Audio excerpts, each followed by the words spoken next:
Um, so one of the things that we talked to Emily about, and, we talked about home grow, and home grow is a very important component of legalizing, at least at the state level, this plant. And from what I understand, there's no provisions within this bill for home grow.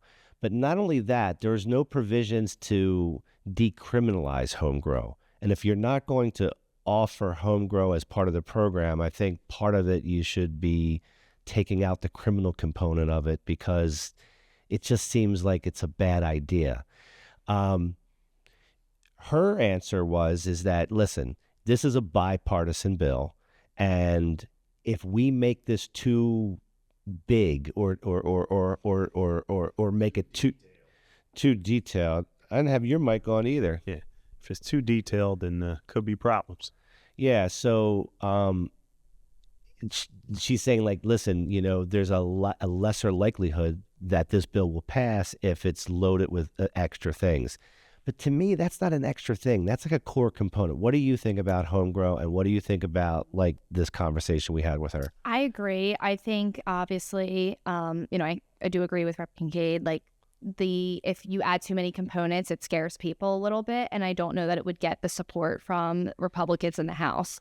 Now, I think that I agree with you is that we need to take the criminalization part out of it for home grow, because if you're allowed to smoke it, eat it, you should be also allowed to grow it. And people like that. People like the idea of being able to grow their own plants. And that's right. And they know where it came from. They know it was done correctly. They know there was no pesticides used. They know what growing techniques. They know everything about what they grow, because typically people who grow are astute with this. It's not like, hey, let me try to grow some peppers. It's not that. It's they know what they're doing.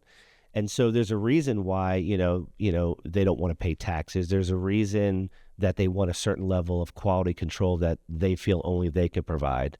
And listen, I hear you, and I hear what Emily said in terms of, making a bill too comprehensive to the point where it doesn't get bipartisan support. But I don't know, like, everyone we talk to feels, and everyone who's from the industry, home grow is a critical component. Maine was the opposite. Maine had home grow before they ever got their whole retail system together. So I don't know. I feel it's interesting. Now, by having Emily on, we got some comments. There was one in particular, and I asked the control room to throw up the comment A on X. You pop that up, and basically, you guys can see it here. PA Conservatives for Cannabis. By the way, I reached out, and I'm inviting whoever, he or her or whoever this person is. I'm interested in hearing what they have to say, and I'll make time available on the show for us to be able to talk about this. But what he writes is, why didn't you ask your guest why her bill gives felonies to nonviolent Pennsylvanians who cultivate a plant? That's kind of what we just talked about a minute ago, where if we can't stack the bill to get everything we want, what's the possibility of at least getting this part addressed? And do you think that this is considered stacking a piece of legislation? I think if we're going to legalize it, we have to do it right, and it has to have every component of decriminalization to home grow, to be able to purchase it outside of a Pennsylvania liquor store or of that nature. And I also think that we have to decriminalize it and expunge records of those who have been convicted in Pennsylvania, because it shouldn't be illegal. That's the bottom line, is that it shouldn't be illegal. But that's why we have these conversations and you bring in experts. But I think that in terms of home growing, I don't see why it's an issue, and I don't really think it's a nuisance within the community either. If it's in your home, or it's in your garden, or it's in a grow house, I don't see why it would be an issue. And I also think that we wouldn't see it as much in southeastern Pennsylvania either, because we just, with climate issues and things like that. And then in terms of, Well, we have a lot less space and land that, yeah. I mean, let's just talk about the basic stuff. We're all living in a much tighter area than the folks in the center of the state are. The bulk of the population, I think the significant bulk of the Pennsylvania population either falls over in Pittsburgh or right outside of Philadelphia. Everything in between is pretty sparse. Pretty sparse. And I think it would be very accessible in southeastern Pennsylvania at a dispensary. So most people probably would go to a dispensary as opposed to home growing, but it still gives people the option, because there is some towns in Delaware County or collar counties outside of Philly that there is some space and it presents the opportunity for people to be able to grow their own. But for the most part, I think it's really going to be more beneficial to our rural parts of the counties in Pennsylvania, not necessarily like where I live, because we just don't really have the room. Yeah, true. All right, Rye, if you can put up comment B, same individual, and we'll take a look at this one. Pennsylvania Conservatives for Cannabis writes, why didn't you research your show's guest corruption before giving her the attention? Emily's overlords demand she keeps arresting nonviolent Pennsylvanians. She supports their request. And there's a video there. We can't play it because this is just on a slide, but there's a video where, this guy is talking about the arrest of nonviolent drug convictions. Mm-hmm. What are your thoughts on the comment we received for that one? Well, I mean... That's an interesting one. Well, I mean, listen, we're being criticized for, let me say this and you tell me what you think, Todd. We're not going to agree with every person that comes in here. We are a pro-cannabis show that talks about the issues related to cannabis, and the legalization of cannabis, and the lifestyle of cannabis. Everyone who comes in here, I mean, Emily was noteworthy, and I think she was a great guest because she brought the information about the bill. She was a co-author on it. I didn't get into the politics with Emily. I didn't get into my politics with her. Neither did you. It's not about that. It's not about that. It's about, and we talk about this all the time. One of the things that cannabis does is it levels the playing field, and it allows people who come from extremely different parts of the spectrum to actually gain traction and agree on something. I mean, you can take people from polar opposites, and if they, if they partake in cannabis each evening and you put those two together, tell me they're not going to be okay with just getting high together. They will. Yeah. And so, this show, it's true, man. So this show is really a byproduct of that thought process. I mean, our show is, we want to be able to bring people together.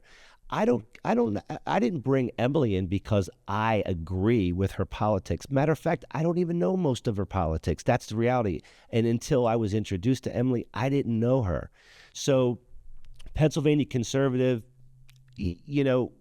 we're not promoting anybody. We're giving folks that are pro-cannabis an opportunity to come on and tell us why they're pro-cannabis and what contributions they've made. And we'll put the third comment up to same individual. And listen, you put it up right now, if you could.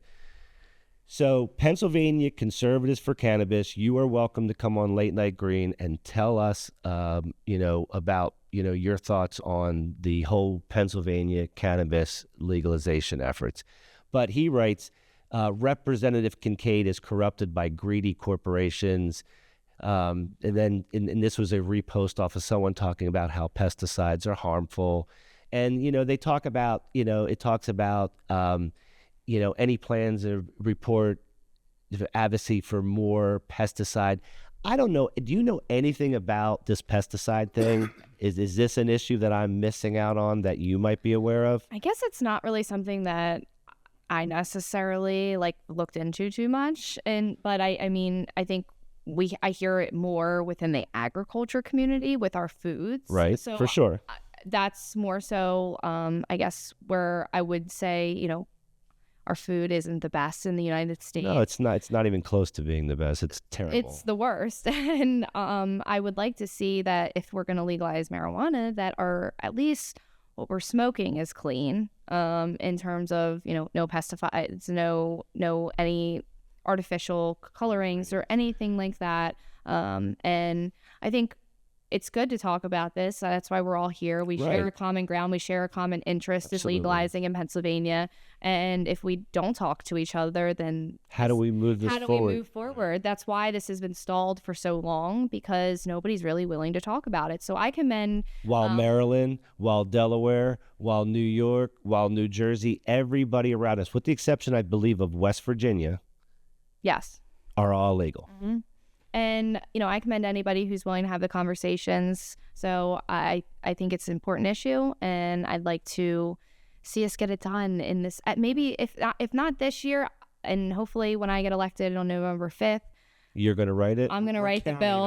I'm going to write the bill. Are we going to write it at this table right here? I will. I will come back and write it right here. We're going to, hey guys, you heard it. We're going to write the new bill if this doesn't get passed. Gabby's going to bring this. She's going to bring her pen, her paper, and all her legislative skills, and we're going to write this bill right here. What do you think about that? Late Night Green. Right on Late Night Green. That's amazing. So, so just to finish up on the whole Twitter thing, the Pennsylvania Cannabis Conservative, whatever the hell your name is, you are welcome to come on Late Night Green and tell us why we're, you know, terrible people. Maybe he knows us. Maybe he does. I suspect he doesn't, because I haven't heard from this individual before this. So it must have been as we were posting, and, you know, someone searching for Representative Kincaid, and they see this, and then the comments start flowing. So I believe I actually got maybe a message from this account. So I typically answer, but was it a good message or a bad message? It was actually about home grow. So you know, you never really know who's on the other side. Well, we hope to find out. And I don't like necessarily like the what is your position, and why or why not? Like, let's talk about it. Yeah, let's break it down and talk about it. But that's the problem. The keyboard warriors do not want to talk. They want to shoot off quick comments, and then they want to do it under the cover of darkness, so nobody knows who they are. Now, you know, now listen, you know, I'm extending an invitation to this person to come on Late Night Green and talk to us about it. But you got to come on. You got to come on the video, and you have to be able to do what Gabby just said, which is not just shoot off comments, but actually have a conversation. The one thing I will say, as I looked through, you know, this individual's, you know, X account, you know, it is almost all that. There's no suggestions of what would be better. It's only what they don't like. Mm-hmm. And see, that's a one-sided conversation. That's not how we get shit moved forward. Exactly. That was my point. So, all right.